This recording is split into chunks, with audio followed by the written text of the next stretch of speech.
Welcome back. Today we have none other than the future Doc Emmerich of the NHL, Mister and my close friend. It's going on. I was Is it back. 15 years now, Moose? It's gonna be something like that because we met, and I'm sure we'll get into this later. We playing NHL. I was in high school. I graduated in 2016. So yeah, probably somewhere around like 12 years, somewhere Yeah, around there. plus decade plus at this time at the It's moment. nuts. So of the golfer community, it's certainly the longest relationship I've had. But you're also close by. Today, I'll preface. We are starting with, and we're gonna get. I want to dive deep into your career and the reason I made the Doc Emmerich quote mention. Today we're gonna play Payne's Valley, which you and I have played together. We'll probably touch a bit on that story. And we are going to play a best ball, and I'm going to set the goal high for us. We're playing on Pro Swing, Okay. and we're going to try to break, or we're going to try to be 55 or better. So I guess break 56 would be our goal. So, or you know what? Break 55 is a better number. It's going to be more crazy, so shoot a 54 would be 18 under, but there's two of us here and we're playing on Pro Swing. It's a 2K official course too. The courses that we've mainly played, and I am now ready up, by the way, thus far in the series have been a little bit more challenging. But you know, I figured since we've played here before with our last guest too, the CIA Bear, and I'm sure a couple of our future guests as well. Rob and Pleated and Those will be electric episodes. yeah. I'm sure we'll make the rounds through all of them. But anyways, welcome aboard, Moose, and so I'd like to start off first. Like, how's life going? You're in Texas now, working for the NHL/AHL Stars organization. Yeah, it's been going really well. Been in Texas since September 2022, so just about 2.5 years now. My third season in the Dallas Stars organization's coming to an end, I believe next week, and then we'll go from there. But I remember as a kid being on the bus coming back from school, and I was like just talking to one of my neighbors, and I was like, "There's two places I never want to live," and the first one was New York because I never heard anything good about New York on the news growing up. And then the other one was Texas because it's just too damn hot, and I think I would like the South. Um, Went to college in New York, and now I live in Texas. So, Oh, I didn't even think about the it's funny college part how, too. yeah, funny how life works out. Well, now, what where was your hockey passion from? You didn't really play much growing up, right? Like you were like big into hockey. Was like the family into hockey and Yeah, so never played organized. Wish I did, but there's plenty of reasons why could you know say I didn't. Like, I mean, I don't think money was really the issue. Probably more so just like the early weekend practices and stuff. Parents were divorced, so it's a lot for a single parent to take on. sure. Um, but grew up playing pond hockey. My dad, I'm sure you're familiar with the old Worcester Ice Cats. My dad and my Not family really, had season but tickets is to that hockey, the and oh yeah, I guess it's more south. yeah, go But ahead. yeah, so like Worcester's had a minor league hockey team since pretty much forever. So my family's had season tickets since before I was born.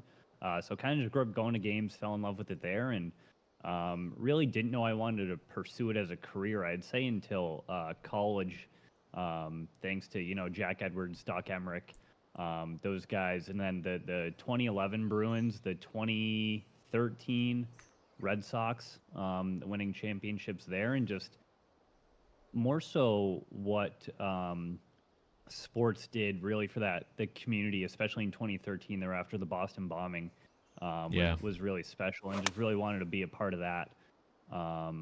Which obviously is more on the community relations side, but just the passion that broadcasters are able to bring into people's houses day in and day out is just something I've always thought was really fun. And then you're not the main story, right? You're never the main character of a team's season, but you always play a little part. So I think that's a lot of fun because I don't like a ton of attention on myself. That's oh, I'm on practice swing. Um, that's awesome. And now, like, did you play sports growing up? Like, you were always like closely tied with sports, like you know. Yeah, me and my cousin, 6 months younger than me, we were always like pretty competitive, and he was a lot more athletic than I was. So he was always better, but I kind of just we followed each other around pretty close. Grew up not too far away from each other, so grew up playing soccer and baseball and golf. Never really stuck with those through middle school because, like I said, just wasn't good. And then the high school I went to was pretty known for doing well at sports, so I knew there was no shot in hell of me making the teams. Um, but you know that passion for sports overall as a spectator really just stuck. Yeah, yeah. I mean, it's always tough when you like have that diehard passion, but you're not. I mean, I say it But because yeah, I'm you can't in make that category as well. You're not talented enough to play in like a high school sport, or at yeah, least maybe you are if you like fully dedicate yourself, but you're never going to get it past that level. So maybe you lose a exactly. little Yeah, bit of ambition for that um, pursuit, anyways. But to find get in there, nope. All right. I'm gonna be leaning on you on this one. Not off to a good start see, here. Left us in a bad spot, but see what so we can like do with it. broadcasting, like did you go into what college you go to? I forget. I know it's in Long You're Island, good. right? Yep, I went to Hofstra University. It's on Hofstra. Long Island, in the Uniondale Hempstead area, and gonna be out. Like, didn't really know. Missed it low. Hate that. Didn't know it existed until I started looking for colleges with my high school guidance counselor, and then, to be honest, like I pretty sure just one day I got home and I just googled like best communications or like best broadcast schools, and it was number one. Like, there's gonna be Syracuse and BU, but what really stood out is it was the only sports team, or sorry, the only college in the country to have a partnership with a pro sports team, and that That's being right. the New York Islanders. Um, so that was a big thing for me, like always wanting to work in the NHL, getting the opportunity to do that in college. I thought was something, it was never a promise thing. It was you definitely had to work for it, but it was an opportunity where I knew I would have it in me to like buckle down and make it happen. Luckily, that was the case. And if I had to make that decision again, it's no brainer. It was one of the best experiences of my life. That's awesome. That's yeah, like so you were like on the edge, like this is like junior sophomore junior senior year, and like you just happened to like one day like think I'm going to do broadcasting. Yeah. So yeah, sometime junior year, um, probably watching like a Doc Emmerich or a Jack Edwards montage on YouTube, and I was like, like I've been told I have like a decent voice for it. Seems like something that's a lot of fun at the time. Like, you're just a high school kid, you're 15, 16 years old, you don't think about like all the other stuff that goes into it. So it's like, it's crazy that people get paid for this. And now, honestly, Yeah. now that I know everything that goes into it, it's still crazy what people get paid to do it. um but I was like, it can't be that hard, and that's not true. It's it's a very tough job to do. um but it's worth it in the end if you're able to grind it out, which is definitely not the easiest grind mentally as well as physically. Mhm. Just to get up to the pro level is most guys are grinding their half their lives, 20, 15 years for it. So um, And there's definitely such not something it's that's never going to considered for be really granted. expanding jobs either, you know? It's like Exactly. Yeah. Yeah. You have to really mess up to lose that job or retire, which obviously doesn't happen often as well. right. Well, I mean, like, and just like the leagues aren't really. I mean, maybe a team or two Oh expansion, yeah, right? But yeah. like, the That's eight pool of positions that jobs, like, open every yeah, 10 years. right. So Yeah. it's just, yeah. So I can only imagine how highly competitive it is, and like, that's got to be discouraging at a large portion of time, right? Especially for someone as myself who's like very stubborn. Like, hockey's always been my number one. That's always been the goal, and that's something I've been especially battling with recently. Of like, do you have that in you to grind that out, and like maybe you'll get lucky enough to land one of those jobs. And I've had a ton of broadcasters I've worked with indirectly or directly, A few that are still on that grind, and a couple that have, kind of just given up because they're 40 years old and they got to the point where, they were calling games in the NHL, but, they got lost that job for whatever reason and just haven't been able to get back there. So, Yeah, it doesn't just because you get that opportunity doesn't even mean you're gonna have the success either, right? Exactly, yeah. And like they were a good broadcaster. Oh wow, I'm glad you. Yeah, don't worry. Yeah, we're even through 2, so our quest for 54 is quickly dwindling. We might need to change our goal to 50, break 60, but we'll see. There's going to be par 5s in here, so I'm not ruling anything out yet. So especially now having the quality of life experience that I do from the NHL, work-wise, it's going to be very hard to leave that. I wouldn't have an issue going to the AHL. But anything really below that would be a lot more mentally taxing for sure. Because you're doing the job of 3-4 people if you go below that level. So it's just the way it works with revenue and payroll and everything. So yeah. So so? Let's follow your career. So you went to Hofstra, right? And was that 4 years you were there, or was it? Yep. Yeah, so 4 years there, and you had internships, and you got some experience with the Islanders and such, right?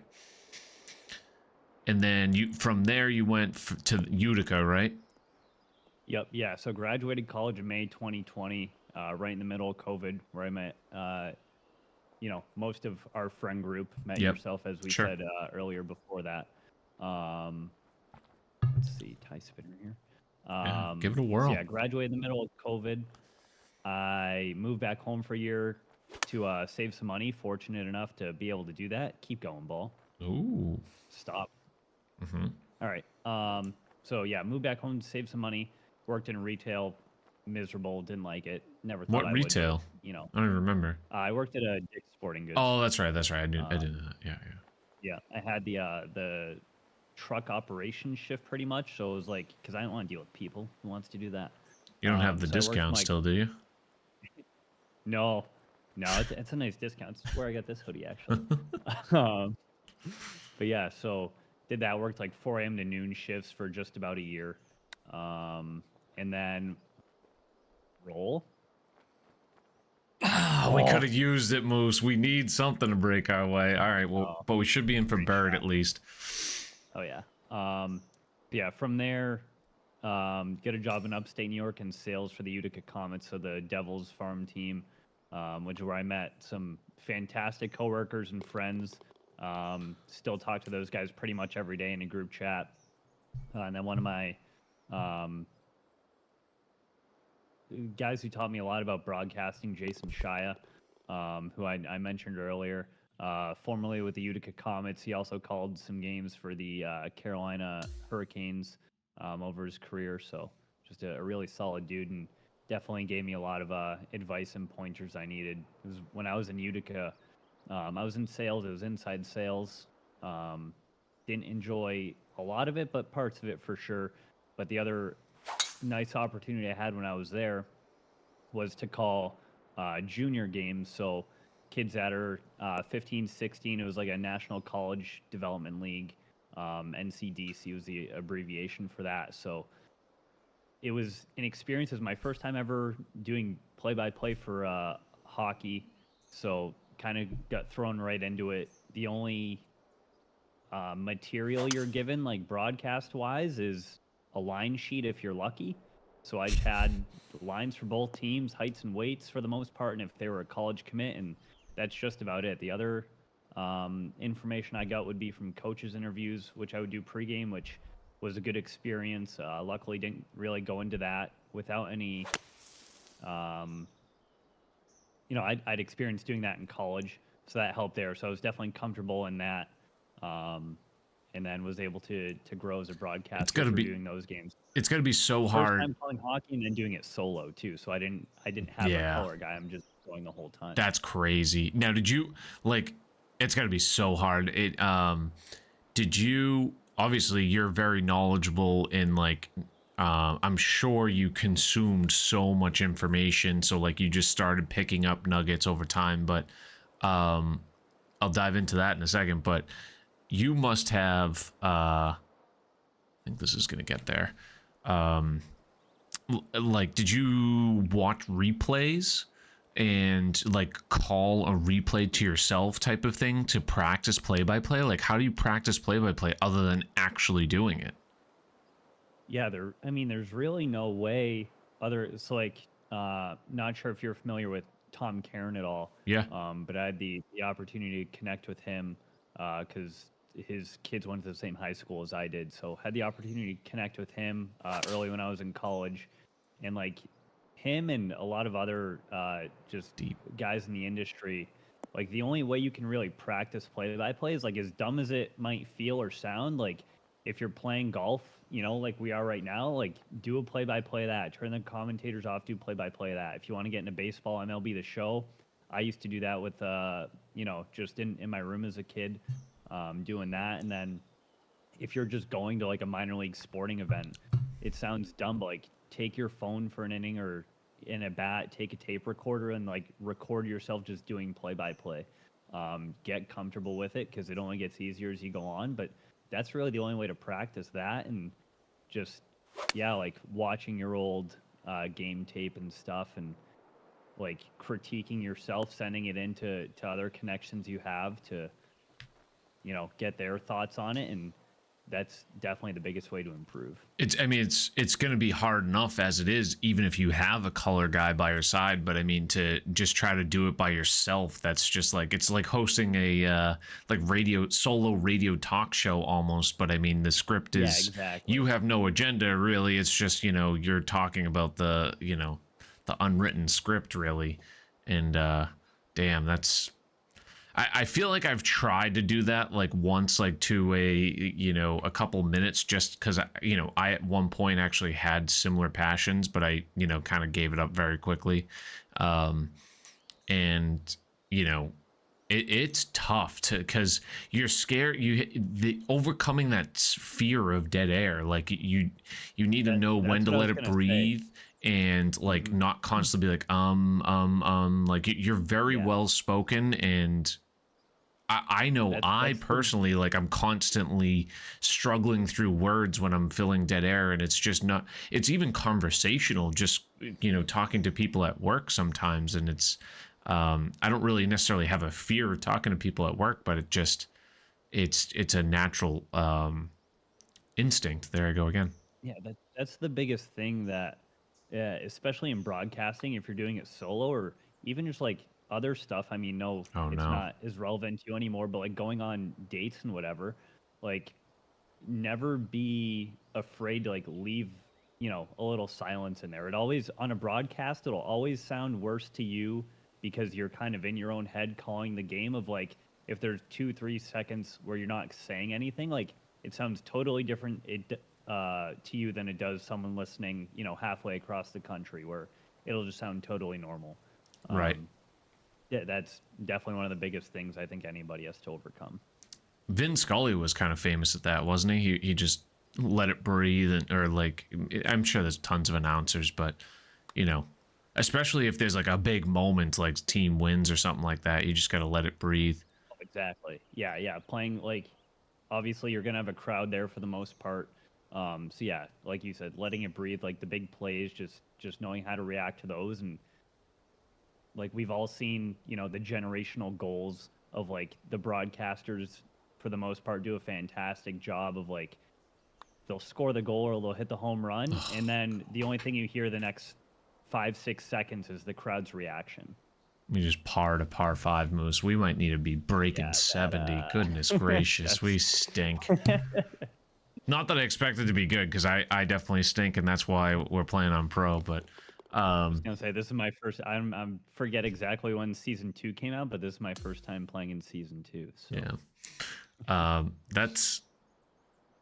that's awesome though. I mean, it's got to be such a rewarding feeling. You got your first big break, kind of, right, with Utica being allowed to call those games. Like, how many were you calling? Did it become full time where you were the number one guy for the most part? That I was pretty much the only guy doing that. So how it worked, like the VP of the team came to me and was like, "Hey, like I know like you want to broadcast. We have this, this junior team. Oh, look at this shot. Should be good We have this distance. junior team. I'll pay X amount per game in cash. Like it's not taxed or anything. So probably did. I'd say they would have like maybe 2 games a weekend, like every other weekend. So I mean, probably close to like 15, 20 of those games over the course of a season. And then when I got to the AHL level at the Texas Stars, I was in media relations. My boss there knew I wanted to get into broadcast like he did. He was the broadcaster, which is where I got some phenomenal opportunities there for sure. Get to do color with him, and then play by. I did solo play by play when he was out with COVID. Also got my first road trip experience there when they were in the playoffs in the 22-23 season. So just absolutely unreal experience. Couldn't have asked for more, but getting to the point where I have been happy. Jesus, at least I was green, I guess. My goodness. It was only eight degrees closed. Getting to the point where I'd be super happy in PR. Like I said before, I don't know if I would have it in me to go through that grind and everything it takes to get back to a broadcast gig. So at this point, as long as I have a career in PR for a hockey team, I would be very happy with that. And then you can always as long as you are like able to pursue it on the side, like you don't even need to necessarily pursue it on the side at this point if you're kind of happy and content. But if it obviously the opportunity arises and it allows for it, you can also pursue your broadcasting career as well. And that's what I'm sure you're going to try to do, is keep those connections. And there's so much, it's just, internal team politics and stuff like that. So you have to build those relationships, I'm sure. Don't worry, I got us, Moose. I hope so. This is rough. But yeah, no, oh my God, I'm still away. Should have played on the red tees or something. It's like real life. But yeah, no, those connections definitely, I mean, not only for networking, like finding jobs elsewhere in an organization, but oh my God, we are screwed. Anyway. But just like the people in general, the life advice, because I mean, for me, I'll be 28 in November, so 95, 99% of the connections I'm making are going to be older than me with a lot more life experience, and that's definitely something I learned back in my college days. Was it pays to listen and take the advice of guys older than you that have been through those, maybe not the specific experience you're going through, but really anything similar in any life experience helps there, and just to listen to that advice. So there really is. I mean, you meet a lot of the right people, and the good people want to help, Oh yeah. And you surround yourself and find the right people, and you're gonna succeed for sure. No shot I hit this bunker, right? Nah, I don't. I have so much fairway. We're good. Oh wow. Okay. So now are you locked in for next season PR there? I'm sorry if you said that. Still no, TBD. Good. I actually just had that. Yeah, had that chat today. So one person in our department, who was the VP, moved on. Same organization, just moved on to a different sector of the organization. So I was like, cool. That'll give the director to move up to VP because he's been here for a long time. And then myself, I was the assistant, the coordinator, and the senior manager. It was all our first season there. So I was like, all right, cool. Like maybe the director will move up to VP, and then the coordinator will move up to like senior coordinator, and then maybe I'll get off the full-time coordinator gig.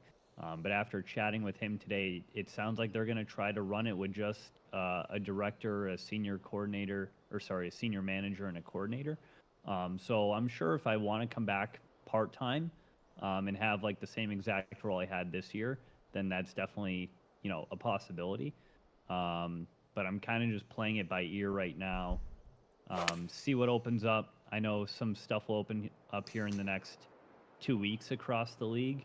We'll have the NHL draft and then free agency on the 1st. So see what You're a opens up and then go from there. free agent too, then.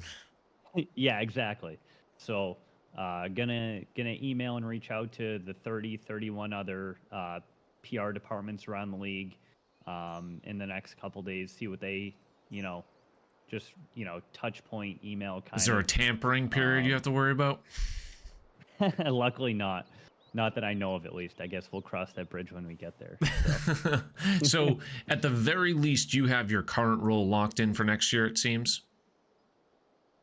In my mind, yes. It's not hasn't written. Been verbally. Got it. Exactly, yeah. Yeah. It hasn't been agreed on.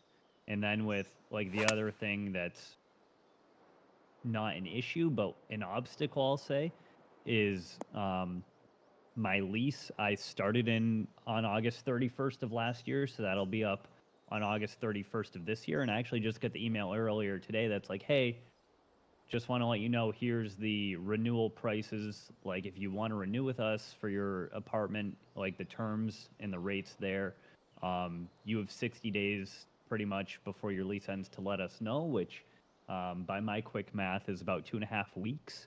Lovely. Yep. In my mindset, I think what I'm going to do is do the 3-month option, which is the shortest option, luckily not the most expensive, and then go from there. If I do get a full-time job somewhere else, then most cases, most teams will cover your cost, or at least a decent amount of the cost, to break that lease and move out there. And then worst case, if not, I come back here part-time, and hopefully I'm able to get the same apartment or a similar apartment for similar to what I'm paying now, and not the 3-month lease cost. Now you've bounced, yeah, no, that makes a lot of sense. Now you've bounced around a little bit between New York and now Dallas. Is there almost? I'm sure you're at this point, and you're still kind of chasing that career more than anything. Is there any like actually desired location? Like, is your number one, if you had to choose, back home here in Massachusetts, or is it has that crossed your mind at all? It would be really nice.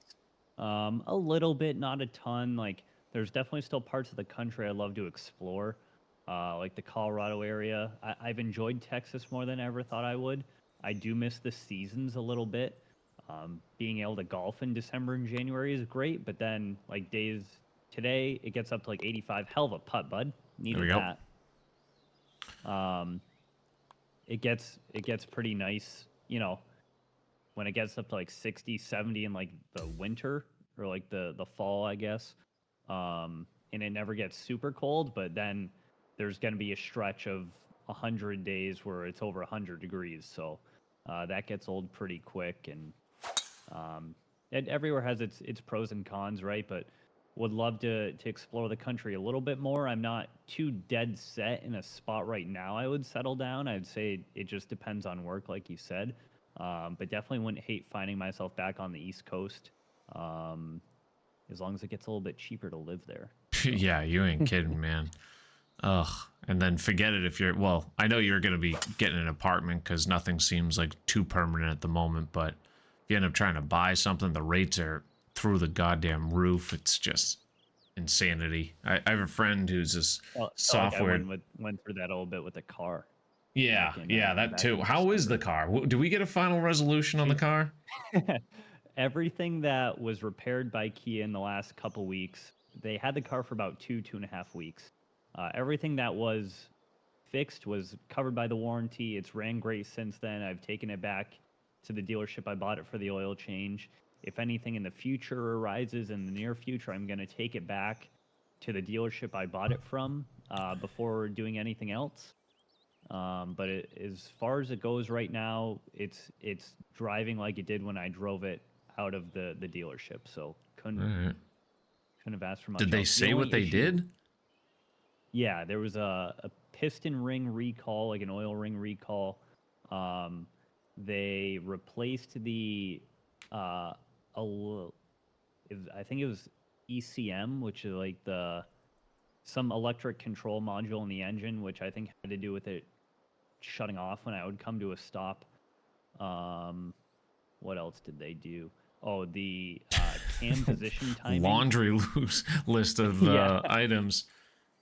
the cam position timing, which explained the issues I had in the last couple days before I took it in about like shifting up into gear, like it was super jerky, because I guess the engine wasn't like in the computer weren't on the same time sync, so that wasn't great. Let me try a golf shot here. Yeah, go for it. And then, yeah, so hopefully all that stuff is behind me.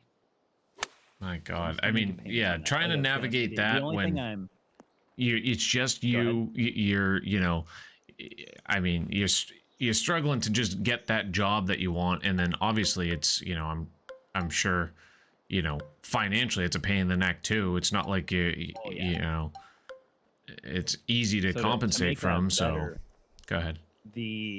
I got a Hertz rental car because I was like, oh, like they already know what they're going to replace on my car.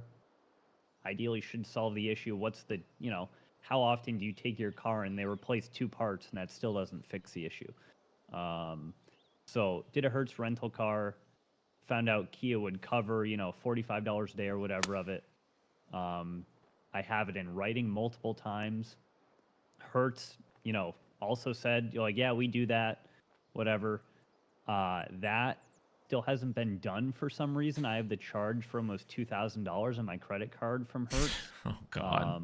So trying to work through that, so I can dispute the charge. I need to get the paperwork from Kia that says how much they're going to cover before I can dispute the charge of my credit card. So been waiting on that for almost 4 days now. So I'm definitely going to call them tomorrow to try to get that straightened out here, because lesson to be learned is to if you buy a lemon, go back to the dealer and you tell them they are to fix it no matter what, and they're going to give you a loaner car if if anything, which eventually is what Kia did after I bugged them enough and returned that Hertz car. So I would have loved to just keep the loaner car and trade that one for one. It was only $14,000 more than my actual car. Oh, tried to keep it on the high side. I did, but dang.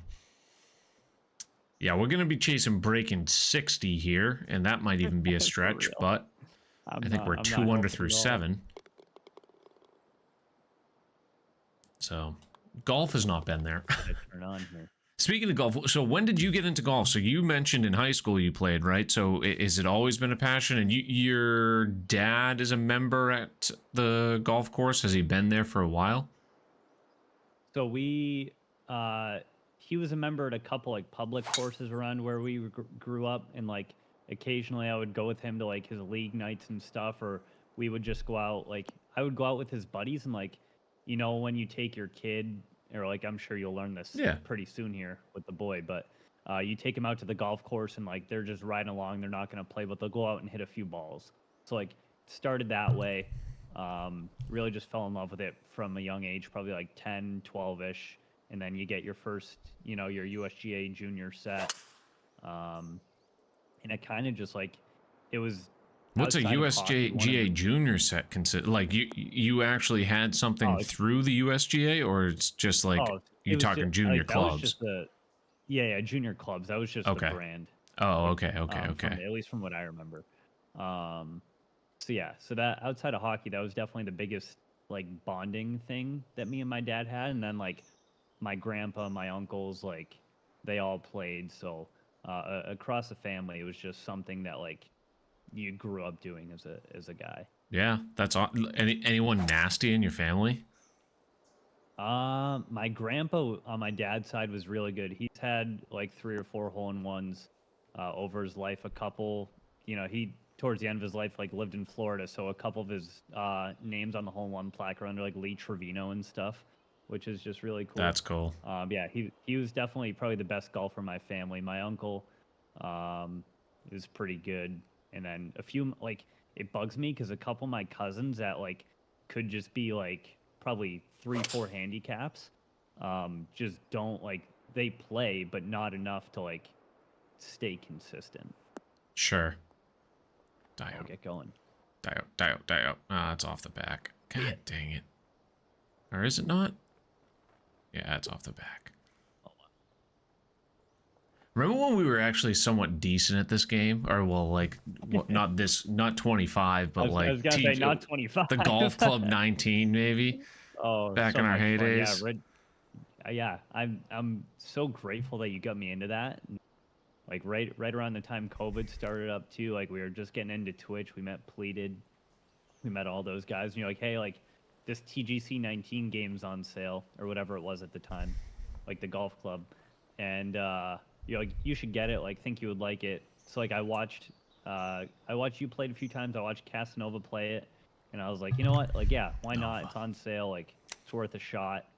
And just yeah, so much fun. And as much flack as they get sometimes from certain parts of the community, like they do 10 other thousand things right. So For sure, for sure. I mean, I still love it. I don't find myself playing as much as I used to. Like, this is pretty much the only time I play when I'm recording this, but it's still top to bottom a fantastic golf game.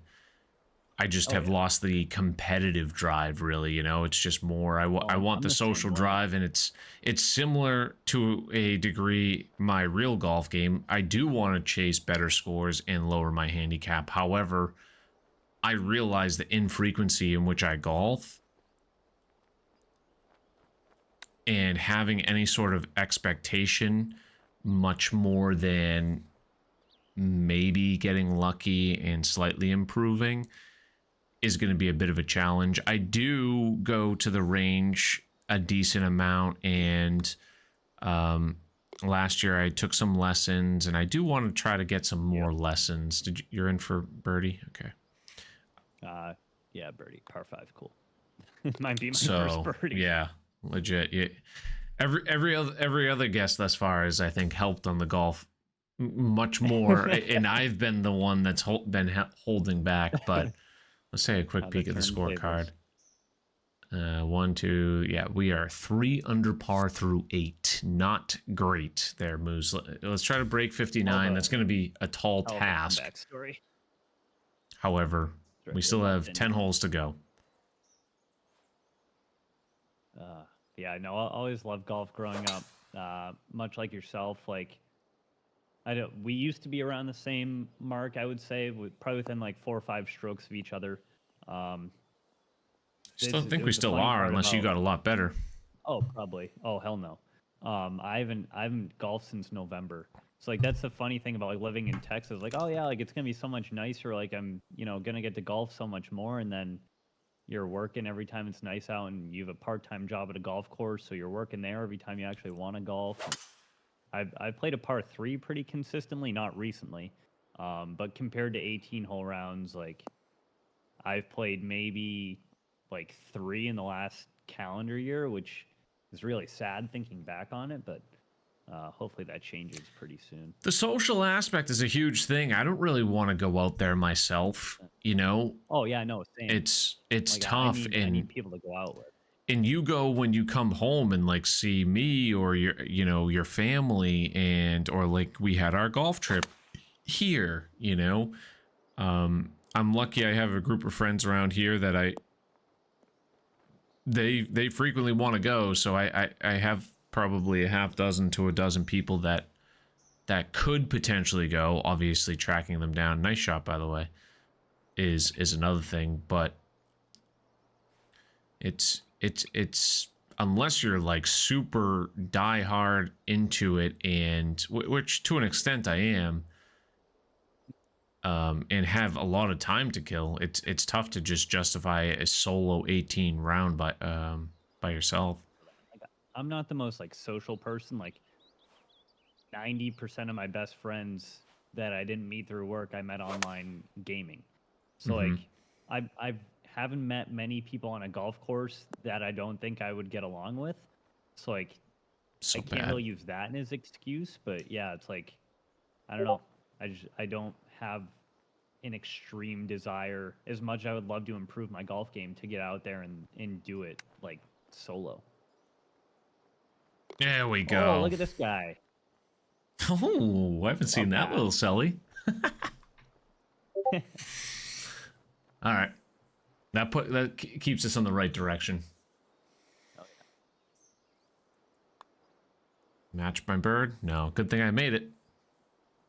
Good thing I made 7 it. degrees closed on the putt. And it's weird too because you work at a golf course. So do you not get free golf? Yeah. So the golf course I used to work at was like it was a public course, but it was a lot more like lax. Now I'm at a resort course. So with the amount of tee times I get booked there, it's very like I haven't played. There's two 18-hole courses that I could play for like $100 with my discount, but I haven't played either of those. I played the par 3 a ton. I'm thinking like the resort could play with your discount. You don't even get free golf. Correct. They are very nice courses, so I definitely understand that part of it. I kind of don't. Like, I feel like there should be one day where, you know, like... But anyways, go ahead. Yeah, I know what you mean. I mean, like, they definitely reward people with, like, free golf or, like, a free round from time to time. I just don't... I'm not there consistently enough. Sure. Or, to be honest, care enough, because it's a part-time job. But I definitely great shot. Thank you. Definitely want to kind of get out of the Played resort. at 150, 148, somewhere around there. Oh, good to know. I'm not doing that math. Definitely want to get out of like the resort style course because it's just like I'm a people pleaser. I can do that all day, but like I kind of have to do that for my other job. So I don't want to like. I'm not going to be rude to people, but I don't want to have to be a yes man every minute of my life. It gets old after a little while. Now, is kind of part of both. Is there any sort of avenue in golf that you could use to progress? Another nice shot. We get two opportunities here. Your broadcasting and PR stuff. Is there any sort of crossing of those paths? Yeah, for sure. It's definitely something I would need to explore more. But like one of the, I won't call her friend, thank you, because we were only in college for about 2 semesters together. But acquaintance I made in college used to be the communications manager for the LPGA. So there's definitely roles like that where I can get into the communication side, like with the tour or like with certain venues. I haven't seen any openings, but that's definitely something I would be willing to do because the schedule, and like the intensity of the season, we'll call it, I'm assuming would be a lot less than this. And you know, you're traveling. I love to travel, so that part I think would be very cool for you, the travel. Oh, I mean, you don't have any necessarily commitment at the moment, and having a job that entails a lot of travel is very difficult for people to take on unless they're very career driven like you are and don't have those commitments that keep them localized. So I feel like that is an avenue that you could definitely explore. So that'd be cool if that worked out. And on top of it, you get to see a lot too. You know, it's the cities and the courses, and you get to see golfers shank shots like yourself. It's a little shank. Just missed it by like 30 feet to the right. Oh my goodness. Let's toss in a dart here for the boys. Come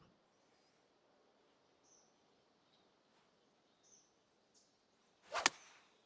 Start taking practice swings here. Oh, go in. Oh yeah. Yep. Easy. I would say that qualifies as a dart. Yep, there it is. We're heating up. I'm 5 under, so I think that's our score together. Probably pretty close to it. Oh, did get to the hole at least. Yeah, definitely excited. I know me and Sparty get that little group chat, so I'm gonna ideally find a time here in the next couple weeks. I'm aiming to come home or come back that way sometime in July, for like 4 or 5 days. I'm gonna feel bad for him because I'm not really gonna have a car, and we don't live very close to each other. So, I mean, I would have to go back through the messages in that group chat to see exactly what he said. But I mean, I know the last time he drove out kind of towards us, we found a hell of a course, the Ranch, I think it was called. That was that one's spectacular. I love that. I've played that 3-4 times now. Mm. Nice. But that is, yeah, it's a couple hours from me, but very far from Sparty. So see if I can flight this on the green somehow. Another drivable par 4, so Looks good. I think it might kick a little too far left. I think it's gonna have the distance, or maybe it doesn't have the distance. But this is a nice chipping area. This ain't bad. Oh yeah. Rather here than rolling off like way in the back. 15-yard chip. It's possible. Could heat up.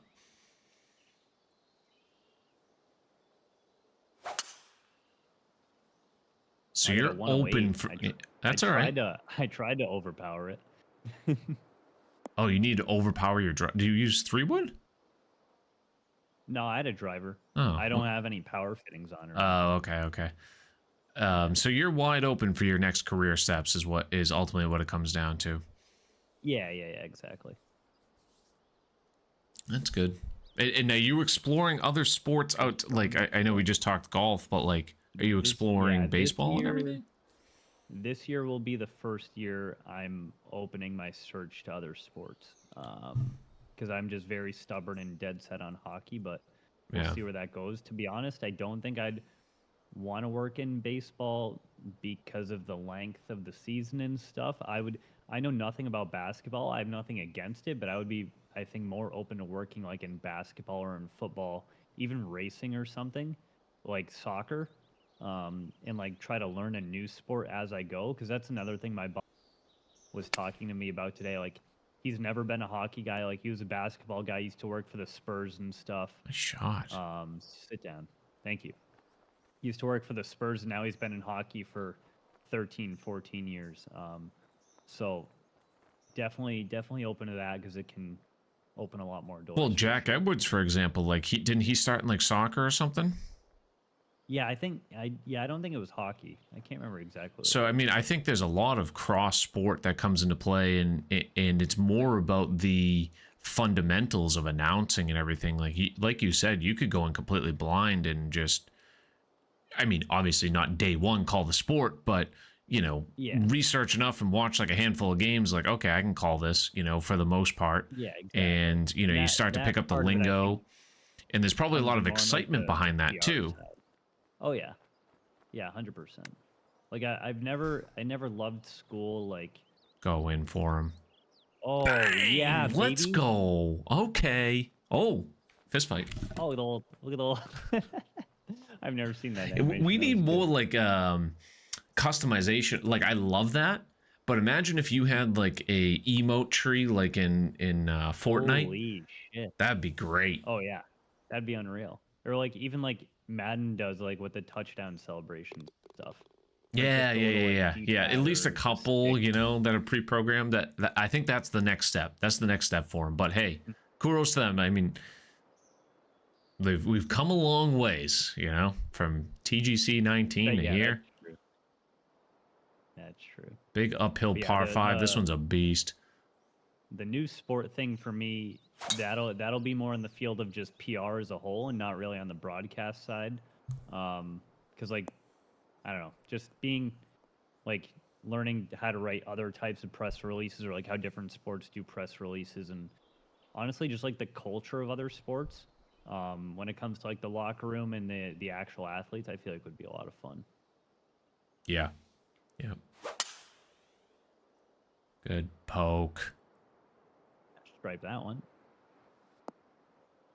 Yeah, I think my driver carries like 280-ish. So I dabbled enough in this game, but then I get to the point where I was like, oh, I don't know if I should rip a driver off the deck here like I'm about to. But yeah, I was like, I don't know if I should put fittings in, because like I don't know how many more or not fittings, but like the Evo tools and stuff and all that. I never really messed with it. Yeah, it's a little complex. I mean, it's not that complex if you sit down and look at it, but if you just want to get up and sit down and play, I don't have anything against it, because this is a lot of it is everything I wanted them to do. It's just it's a lot if you're just the average Joe coming in and want to sit down and play, I get to the point too where like we used to love doing TGC. That would always be the thing to talk about. Like obviously the Red Fast review happened. And like I was super competitive that way, and like I still am competitive, but like when it comes to the golf game, I think I'm kind of on board with Stiff here when he says like it just that part just like lost its luster for him. Like it feels too much of the same for me. Like the most I enjoy playing the golf games now is doing stuff like this or like alt shots, which I've done forever. Yeah. You beat yourself up too much over like because it has to be perfection, you know? Yep. And it's just the simple same stroke over and over again, and you make one minute mistake and you're going to be paying for it. So Oh yeah. it becomes overly frustrating. I mean, it's a lot like real golf, but in real golf, you know, you're not competing against robots. I'm not out there against Scotty Scheffler. Got any open U.S. Open picks this week? That's you one thing rolling I've Scotty? never. I mean, I will for the Texas lore, but I've never been huge into like I'll watch golf with sometimes with my dad, but in like keeping up with actual golfers and events, I am absolutely terrible at that. I like Yeah. to watch it, but like in terms of like it's like UFC. Like I know the big names and stuff, and granted, all the names I liked watching, fighting and golfing or getting older or going to other organizations and stuff. But Now I'll you always consume. enjoy it. But I'll Yeah, I never mean, like it's one of the follow it biggest dead. problems with the Dead PGA set. Tour, and I Fuck think off. they're trying to address it as best they can, but it's tough to overcome it's the right word, the marketing of their athletes, right? Like there's so many people that no one has any idea who they are unless you are a diehard golf fan. And it's getting better and better. Like there are certain ones that are making themselves more household names, like a Bryson, for example, although he's on Live, of course. But I knew that one was gonna Dude, these greens are so slippery. God damn it. Are they aerated? Is this what Yeah, this is the same conditions we played in. same exact condition. I was just Which for telling. aerated greens were still decent greens. In my Yeah, opinion. yeah, I know. Oh, there's that clubhouse. That thing is just beautiful. This, if anyone has the chance, this is still. I know it. We've been there. I think it's still that high up on my bucket list to just go here again. I was literally about to say, not to sound like the boring guy, but like I would love to go back. Yeah, this place was. I mean, I I thought would be power like drove. Arizona's always been higher up on my list too. So like Arizona's good. as of recently rather.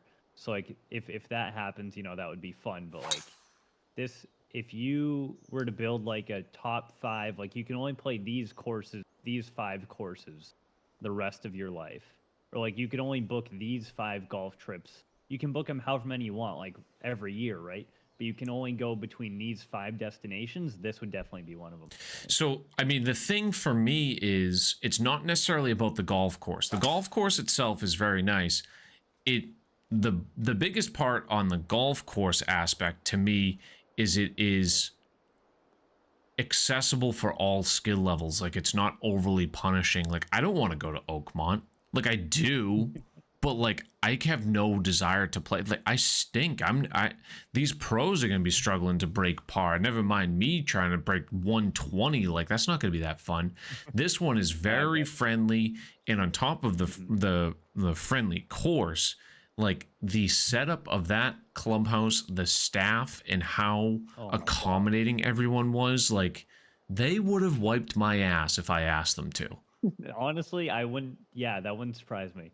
Absolutely top tier people from when you pull up to the pro shop, dropped off for an Uber in your car, whatever. When you walk up, when you're greeted by the starter, I believe that was, like, they knew we were playing the par 3 course first. So, like, we went in, had a drink, had a little bite to eat, stopped by the pro shop. Like by the time we were out and ready for our tea time, like our bags were loaded onto the push carts. Like we didn't have to do anything. They offered to take a picture for us. Didn't even have to ask. Like unreal, absolutely unreal. Yeah, and then the people in the clubhouse. On top of that, there was a shuttle cart that took us to the driving range. She was nice, talking us up, and the cliffhanger was still under construction, so we didn't even get to see that. Not that we got to see everything as is, because I mean we still didn't play Buffalo Ridge or Ozark National, so there's so much I would want to go back and play again. And I would absolutely love to play Payne's Valley again, and I would absolutely love to play Mountaintop again. Mountaintop was fantastic. Oh, yeah. And so much unique, like this structure, for example, over here. Like, oh, is this actually? Yeah, this is 18 actually. But like the amount of rock formations that are just carved into literally this valley, it's a man-made valley. I have a sick picture on this hole here, just from us on this screen. I was gonna say there's so many good pictures in that shared album. And that's what was cool about being there too, is like they were talking about like, yeah, like they're gonna do the God forbid.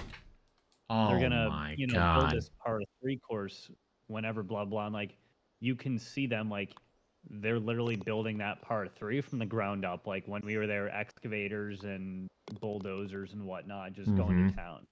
Yep. So now they have Ozark, Buffalo, Payne's, and then they have 3 par 3s, Top of the Rock, which is across the street, I believe, Mountaintop, and also Cliffhanger. So there's a lot to do there, and you could easily spend 4 full days golfing there and just have an absolute blast. And yeah, I would find it hard to believe if I honestly find another resort I like as much as this, literally in the rest of my life. I mean, maybe 20 years from now, like other resorts will accommodate this, so I won't go that far. But it like technically the other job I have, the golf course job I have now, is like it's a resort like that. So imagine like having a job that some of these absolutely fantastic people do, and like just having to do that 24/7, like it, for me at least, it gets tiring after a little bit. I can't keep that up, regardless of how nice or irritating the customers you're dealing with might be. Yeah, it's almost like they have like training in like travel experience. I remember when I went to Jamaica, their number one, this was a long time ago now, their number one income, or whatever the right word is for it, is travel and people that are coming there for vacation. So it's all about vacation accommodation, and the people there couldn't have been any nicer, and we were just blown away. And good hospitality like that goes so like such a long ways, and just this place just knocked it out of the park. So yeah, it's definitely a place to go back to. I'd like to think the other ones that are like these resorts that are top of the list are gonna be Pinehurst, Bandon, and like the Cabot courses. But I mean, I'm sure there are others out there. Those are the ones that come to my mind. But I haven't played at any of those yet, so I'm also very biased at the moment. Okay, we're just apparently not swinging. We're trying to swing every single time. So those would be my guess. Bandon's probably number 1 on my list, although it is extremely difficult to access and get to because it's... Remind me where that's located. Oregon. Okay. My guess was Northern California. I wasn't too far off. No, yeah, it's just a pain in the neck. Like, you go to Seattle or I guess maybe Portland or whatever, and you just drive. I think it's like 4 or 5 hours from the nearest airport or something crazy. So on top of it being that difficult, that long from the airport, it's the complete opposite side of the country too. So at least for me. I get you. So I think Pinehurst will be my next resort that I target. Seems realistic and also close, and there's 10 courses or whatever. So I'll be sure to keep you posted on that. Have you ever done any other golf travel except for when we went here? No, that was my first one. So excited to get it's so fun. more in the scrapbook. My dad's doing so my uncle for a while has done a bunch of trips like with his buddies, and my dad's in on that group now. My dad's doing a trip to Spain later this year. I think it's either later this year or early next year for golf. That would be fun. Yeah, there's a lot of nice Spanish courses that I've seen, at least on television. I mean, I have obviously never been there, but don't worry, I got us. Hang on, I'm still away. Yeah. I just want to make sure you have time to overthink your putt. I will say Liv has brought more attention to the international side of golf, which interests me because seeing the same courses over and over on PGA Tour, I think that's definitely an avenue that could help the tour, is going a little bit more international to explore some new venues. Like, does anyone really care about the John Deere or the Truist Championship or like all these like the one I'm going to in 2 weeks, the Travelers? Like, yeah, it's okay. Like, it's a good course. Like, it'd be nice if there's an event there every few years or whatever. But I mean, even for me being local, like, I would rather see, like, go to Singapore or something. Obviously, television's gonna be a pain in the neck to access, and I'm sure there's a lot of obstacles to overcome. But seeing a new course and the best of the best that the rest of the world has to offer, and I can't wait to miss this putt. Thank God. There it is. All right, I got a clean 9 under, so we're at least 9. I think you saved me. I was about to say, clean card for you. I think you saved me once to get to 10, so we have a chance to break 60. I think we need a birdie out. Okay. I'll double check here, because we should be at 10 under, I believe. I was gonna say, what is your experience like PGA events? I've been to one live event in Dallas last year, and it was actually a lot of fun. Like, it was a little warm, but in terms of like the guys there and how close you could get like to them, like walking to certain holes, I enjoyed it a lot. It's a lot of fun. I think it's very enjoyable going. I did go with my family last year. It was my wife, my son, and I mean, she was pregnant at the time, so it was a lot for that, especially because it was like a 90+ degree day, and you know, her being pregnant, my son being 2, like it was a lot. And on top of it, it was Sunday, so the crowds were very congested. This year we're pivoting. The 4 of us are going, and we're going on a Friday. So obviously we can't dictate the weather, so hopefully it's not 90. And it being on a Friday, I'd like to think the crowds are a little bit more spaced out. I quite frankly don't care to follow the big names like Rory or Scotty. I'd obviously love to see them, but I'd rather honestly be a more comforting family environment than a go chase down the pros, because there's a lot of them I just would be plenty fine enjoying watching. And the best part is, I think, walking the golf course, seeing the course, seeing the different tents, and just being outside and enjoying it. It's different in that regard, as opposed to just having a seat that you're just stuck in for hours on end. Yeah, 100%. Let's see. I'm gonna try to play a cut in here.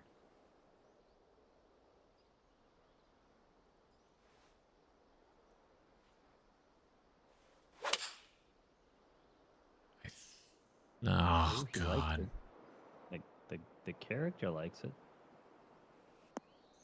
Trickle on. Honestly, that might be okay.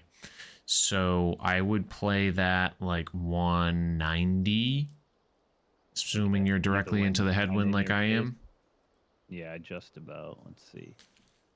The key is to not be left, which I was in real life. I remember being down there. That was a horrendous spot to be. Yeah. This is were you with Rob, or were you with me and Bear when he kind of like, I don't know, he played a prank on us, I guess I'll say. No, the picture hole? We're way down on the green. Yeah. That wasn't this one. That was on the front 9. I do recall that. That was hilarious, though. Gotcha. He was pretending to take a picture, and he took a video. Yeah. He's like, Were you "Hey, with look at." him, or were I you was with me Rob. and Yeah, Bill? oh yeah, I was with Rob this whole round. It was hilarious. It's up there as I think it might be my favorite round ever. I mean, it was just the two of us, so it wasn't a foursome. So it's always hard to beat a foursome, but the amount of moments that Rob was on top of a rock at one point, like I 30 do feet remember behind that. the hole. That was like the fourth or fifth hole. That was Yeah, hilarious. I remember we're on the next hole, like coming up across or like parallel to you guys, and Rob's just over there, fucking. He's something It's so else. good. Let's see here. Let's get the third chip in of the round. Why not, Moose, right? Why not do it to him? If I could actually push it forward. Jesus. A little left. Damn.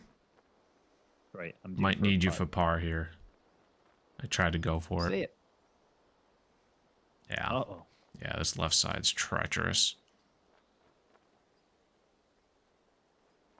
Mm-hmm.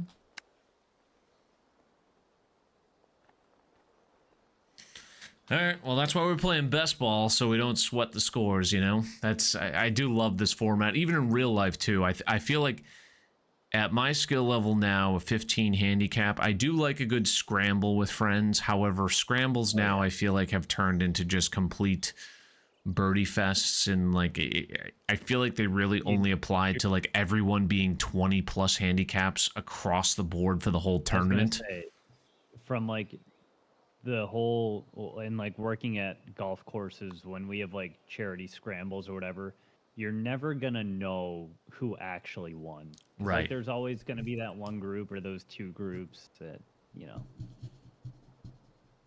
don't like to tell the truth. Come on, we need this Moose.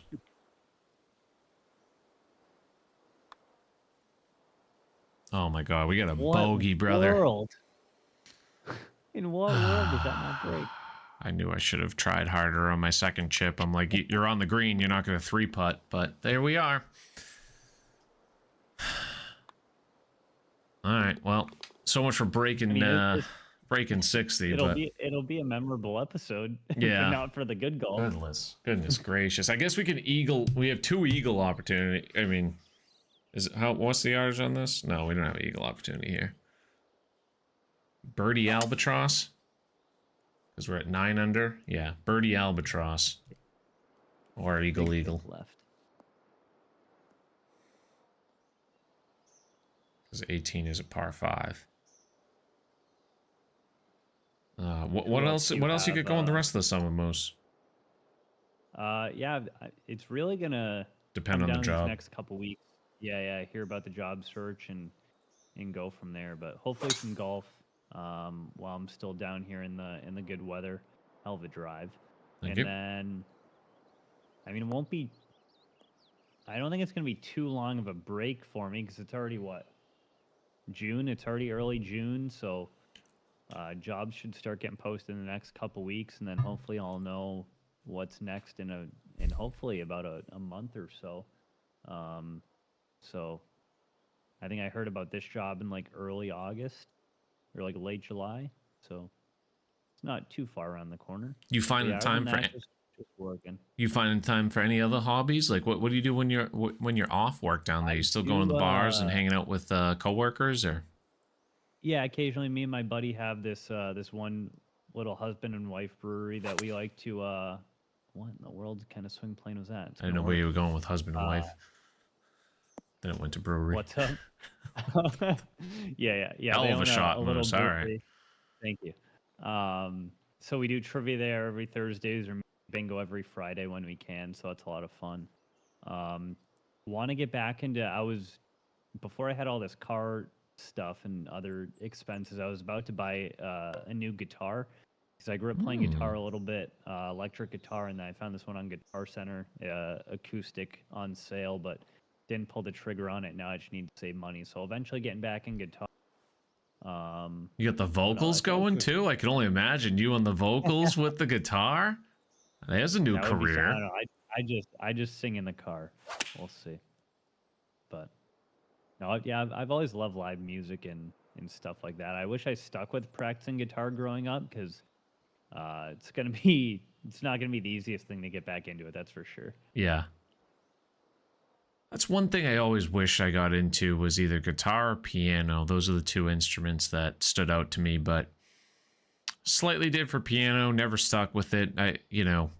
My discipline as a teenager slash young kid was pathetic for anything other than video games.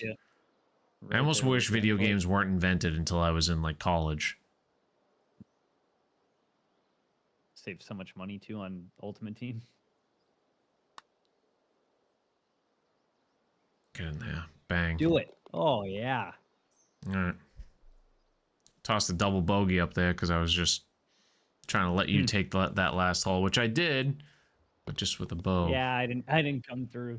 All right, Albatross wins it for us, Moose. We got to be able to poke one out there. Oh boy. Let's do it. Unfortunately, we're not going to get the 19th hole. We get a little bit of wind. Okay, good. Going for us. What's the yardage? Where is it? 535. Okay, very, very reachable. For video game golf, at least. Oh, I tried to overpower it. I only got a 101, but it'll be out there. All right. Yeah, you'll get 230 out. I'm going to go power drive, see if we can go way out there. Who do you have? So I know you've done Bear. I believe you did Billy as well. I think I saw that up on the YouTube. Yeah, today was the premiere. So it was Billy, and then it was Lex, Sparty, and Bear. Solid squad to start it off. We are recording. There we go. Pounded that one out there. Samo Man is next. Ooh. Love talking to Samo. I always enjoy chatting with him. I don't chat with him often, but the interactions we have in DMs or in chats are always a lot of fun. He's just killing it. And Cambridge Wines is just really taken off, and largely, in fact, due to him and his social media presence and how he's just really helped grown their channel and their marketing. So he between being a expert sommelier and his marketing techniques that he's picked up and executed via social media, it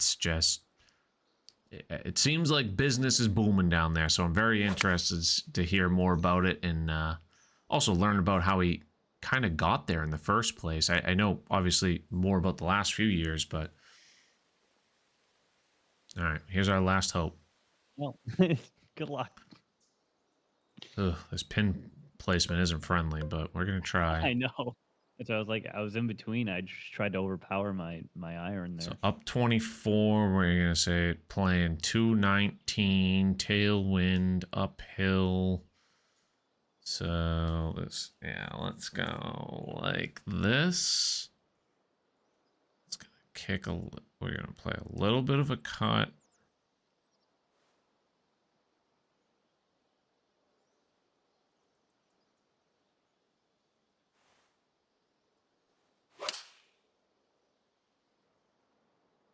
Come on, baby. Fine. Be the one. Oh, what a terrible kick. I thought that had a legit chance of going in, and it didn't even go on the green. Oh, man. Jesus. Johnny Morris, we got to do some more excavating over here, brother. That kick, this pin placement at least. That's just cruel. All right, let's see if we can get 60 maybe? One of us hole out? I guess it's going to have to be me. Yep. Are we in the running for I don't know if you want to tournament highest or lowest score so far? Well, I've played a various amounts of this is the only 2K official course we've played thus far. Okay. And did some challenge courses and such. I don't know how to play out of bunkers in this game. We might be back to breaking 70 on this course. So yeah, I did Dante's hole with Bear. There's Beaton's Impossible Challenge. Forget what Sparty and I did. We played like a fantasy course too. So I actually want to play with Samo. I think I might play a cranked up Oakmont since it's U.S. Open week. So I think that's gonna be our next one. Can we get Birdie here at least? Ah, boy, Moose. I'm happy I made a putt. He contributed on like 3 holes, but I mean that's kind of how I was with Sparty and Bear. 18 holes to make a putt. Yeah. Well, that was fun catching up, and you know, a fun round. I think we shot a 61, so yeah, we'll say that was a break in 60, yeah, especially after our first few hole struggles. I mean, I got a little hot, but you did, yeah. You carried us most of the way. It is what it is, you know. We're here for the good times, and you know, hopefully we'll do this again soon, and hopefully we'll play again in real life soon if we can coordinate the timing and whatnot. So you're thinking around the 4th, you're coming up. Yeah, sometime in July we'll see. I know Sparty gave me a couple dates that he wasn't available. I don't know if you have any, but I'm sure we'll coordinate it and we'll get together sometime in the next month here. We'll talk more about that offline. But any content coming your way? The new Mafia game's out. We streaming that, or what's the you know, you're kind of shut down, I think, until you figure out the job situation. I'm sure it kind of leans back on that, right?